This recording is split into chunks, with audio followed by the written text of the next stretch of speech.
Hello everyone, and welcome to Toon Runes, the show that goes over cartoons both old and new to give you guys the answers to questions you've always asked. And today we have yet another Steven Universe theory and discussion. But before we get into that, I wanted to quickly remind everyone to hit that bell icon to receive notifications from me of when I upload so that you don't miss any content from me. You can also follow me on any of the social media sites listed below to receive updates and talk to me. Today's featured fan art is by Wally in the Discord server. If you have fan art for me that you'd like me to feature on my channel, you can send it to me on any of my social media sites or in the community Discord. I also wanted to give a quick spoiler warning out to anyone who hasn't seen a single Pale Rose yet. This is also a spoiler warning if you haven't seen the accidental leaks that came out in the Cartoon Network podcast about the season 5 finale. If you haven't seen this episode yet and you haven't seen these leaks yet and don't want to be spoiled, now is your chance to leave. Anyways, onto the video. Now, since we've found out that Rose is Pink Diamond, this brings an interesting dynamic to the show. We know from the Cartoon Network Animation Podcast Season 5 finale leak that pretty soon, likely within the next few episodes, Blue and Yellow Diamond are going to become allies with the Crystal Gems in some capacity. The reason being, I'm assuming, has to do with the fact that Blue and Yellow Diamond find out that Rose Quartz was Pink Diamond and that Steven in some capacity is her as well. And of course, they care very deeply about Pink Diamond and would want to reconnect with her in the way of connecting with Steven. However, since we do know that this is in Season 5 and not Season 6, this raises a lot of questions. We thought that Blue and Yellow Diamond were the main antagonists in the show, so why are they befriending Steven so early on? Doesn't it seem a bit premature to have 2 of the 3 remaining diamonds to be on good terms with the Crystal Gems? After all, once you get rid of the diamonds, what conflict is left? Certainly not anything interesting enough to keep the show going on for more than a few seasons, right? After all, White Diamond against 2, technically 3 diamonds, I don't think would be a very long-lasting conflict, and somewhat disinteresting if I'm being honest. Well, I raise this to you. The Great Diamond Authority aren't the true final antagonists of Steven Universe. They can't be. It just seems too predictable and too easily resolved for this to be the case. I'm not saying that the diamonds aren't antagonistic, because they are, but I'm also saying that I don't think that they're the final bosses, so to speak. To me, this all just seems a bit too easy. Now, it is possible that Yellow and Blue Diamond will be the only diamonds that Steven befriends for now, especially since White Diamond seemed pretty absent in Pink's life, so it's safe to assume she didn't have as close a relationship with her as Blue and Yellow did. So it is possible that the news of Pink and Rose being the same person will unfaze her, or that she'll see it as treason and want her eradicated for such. I can see her reacting this way and having Blue and Yellow oppose her to protect Steven, which I think would be a sweet gesture from the 2 of them to show how much they truly cared for Pink. However, I really don't think it's going to end here. I do believe it's moving a bit fast for this to be the final outcome. Realistically, I can't see a standoff going on for that long between Yellow, Blue, and the Crystal Gems with White Diamond. It couldn't possibly be that's what the rest of the show will be focused around. And if it is, then I can see the show ending in Season 6 or 7, since I can't see that type of plot being dragged out for more than a season or 2. So this is why I propose that there is a much bigger and more threatening antagonist in the Steven Universe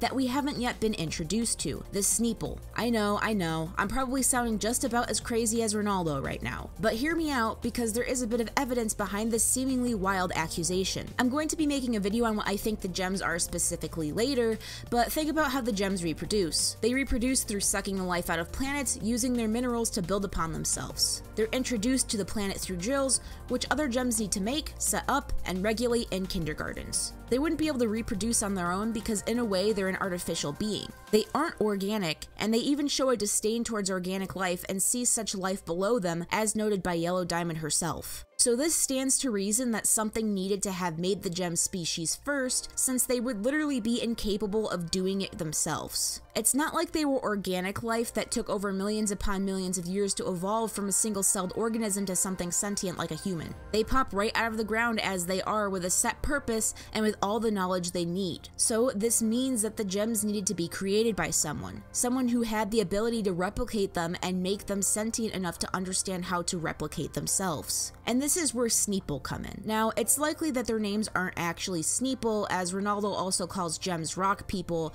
but I do think that they actually exist. And by extension, I believe that Sneeple are actually the creators of the gems, and by extension, the creators of the diamonds. This would explain the dislike that the gem species, most notably the diamonds, have for organic life. The Sneeple are most likely very intelligent alien creatures who are also organic. It's possible that the gems rebelled from the rule of the Sneeple when they reached a certain level of sentience, and that's why they dislike organic life so much. Personally, I can see this being a parallel to how AIs in our world are starting to reach a level of sentience and they're becoming somewhat self-aware, like the famous first robot citizen, Sophia, who a few months ago started asking for a baby. And I can see this being the case if we look further into what the gems are capable of. One of the first and most prominent cases we can see this in is with Lapis Lazuli and the mirror. Lapis's gem is used to power a mirror, just like we've seen other gems be used to power other types of gem equipment. It could be possible that gem kind were being used not only for robot-like helpers, but also as power sources. Why else would this be a feature that gems have?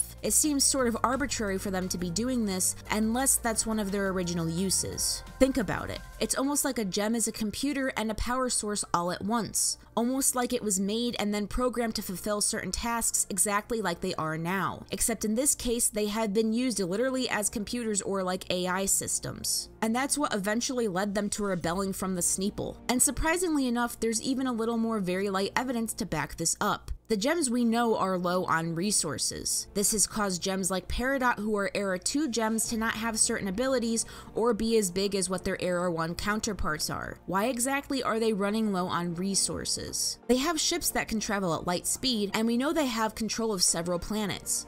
Probably hundreds of more that we're unaware of. And supposedly they have no opposition. So why exactly are they low on resources? Why are they cutting down on the quality of gems that they're making? Well, what if they're at war? What if they're at war with another interstellar species and that's why they're low on resources, and why do they still have warships? Why does Yellow Diamond need a geoweapon like the cluster at her disposal? Just why, if they aren't at war and they're just colonizing planets with less intelligent life, do they need these things? I'm sure that they'd probably still have warships even without an admirable opposition, but think about that for a minute. There's no reason for them to be low on resources unless there's something or someone preventing them from getting to said resources, or if something is causing them to deplete all their resources faster than they can replenish them. And even if, let's say, they had ran out of planets, they could still farm from meteors and other space debris. So something just isn't adding up here. Adding to this, we all know how Ronaldo is with his foreshadowing skills. He pointed out Sneeple, and we still to this day have not seen any snake-like creatures to be at the level of authority that Ronaldo implies they're actually at. He's mentioned and figured out a lot about the crystal gems, or rock people as he calls them, but he hasn't continued to address his accusations about Sneeple. Throughout the show, the Sneeple symbolism doesn't stop.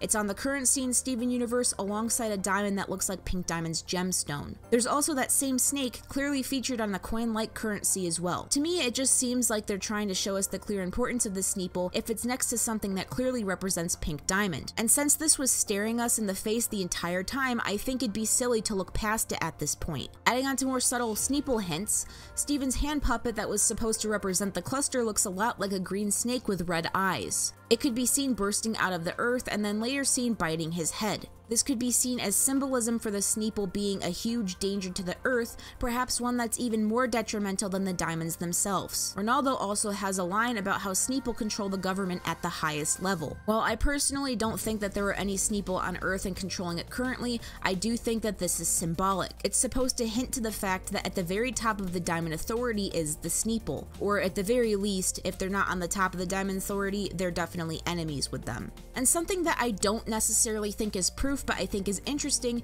is Ronaldo's use of armor back when he kidnaps Steven back in Keep Beach City Weird. He kidnaps Steven because he seems to think that Steven is a Snurson after Steven dresses up to make him feel better. The only other time we've seen armor in the show was in Rose's armory back in Rose's Scabbard, which Pearl referred to as the armor of the fallen. It's possible that this armor somehow ties back to the Sneeple. Maybe somehow this was the armor of the fallen Sneeple who had fought against the gems. Or it's armor that important gems wore who fought against the Sneeple. Who knows, I just thought it was something interesting and noteworthy. But personally, I do think that there's a much bigger enemy at play here, and I don't think it's the diamonds. I think it is possible that White Diamond is the show's final boss, so to speak, but I'm hoping that she's the second to the last main antagonist that we see. Likely she's the very first of the gem species to be made, so she would know the most. She was also probably the first to rebel, become sentient, and it's likely that she is the mother to all the gems in a way as well. This is probably why White Diamond's reveal has been pushed back as far as it has,